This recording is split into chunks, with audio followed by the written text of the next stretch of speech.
સ્વિટ્ઝરલેન્ડમાં શાંતિ વાર્તાની વચ્ચે ટ્રમ્પે ઈરાન પર હુમલાની આપી ધમકી. કહ્યું, લેબેનોનમાં પોતાના પ્રોક્સીને નિયંત્રણમાં રાખે ઈરાન, નહીં તો કરશે હુમલો. ત્યાં જ ઈરાનને હોર્મુઝે ફરી કર્યું બંધ. તો સ્વિટ્ઝરલેન્ડમાં અમેરિકા ઈરાન વચ્ચે વાતચીત આજે પણ રહેશે શરૂ.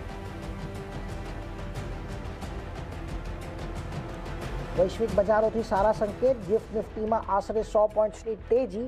એફઆઈઆઈઝની કેસમાં 4,800 કરોડની ખરીદારી. જોકે વાયદામાં રહી વેચવાલી. એશિયાના બજારોમાં તેજી. ડાઓ ફ્યુચર્સમાં પણ મામૂલી તેજી. ત્યાં શુક્રવારે અમેરિકાના બજારોમાં જુનિથ નેશનલ ઇન્ડિપેન્ડન્સ ડેની હતી રજા.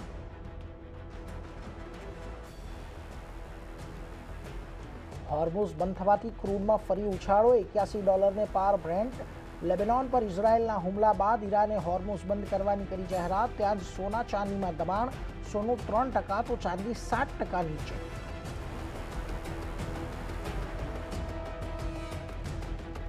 રિલાયન્સ ઇન્ડસ્ટ્રીએ જીઓ પ્લેટફોર્મ આઈપીઓ માટે સેબીને આપ્યો ડીઆરએચપી. દેશના સૌથી મોટા આઈપીઓ માટે આશરે $4 બિલિયન હોઈ શકે છે ઇસ્યુ સાઇઝ. 27 કરોડ શેર્સના ફ્રેશ ઇસ્યુથી આશરે 3% હિસ્સામાં થઈ શકે છે સ્ટેક ડાયલ્યુશન. કંપનીની આઈપીઓની રકમમાંથી 27,500 કરોડ રૂપિયાનો વપરાશ લોન પ્રીપેમેન્ટ કરવાની તૈયારી.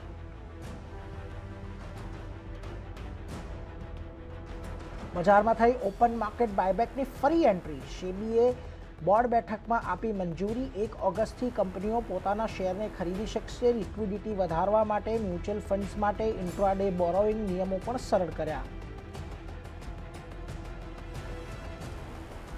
અને મુંબઈમાં મોન્સૂનની થઈ એન્ટ્રી. ઘણા વિસ્તારોમાં સવારથી રીમઝીમ વરસાદ.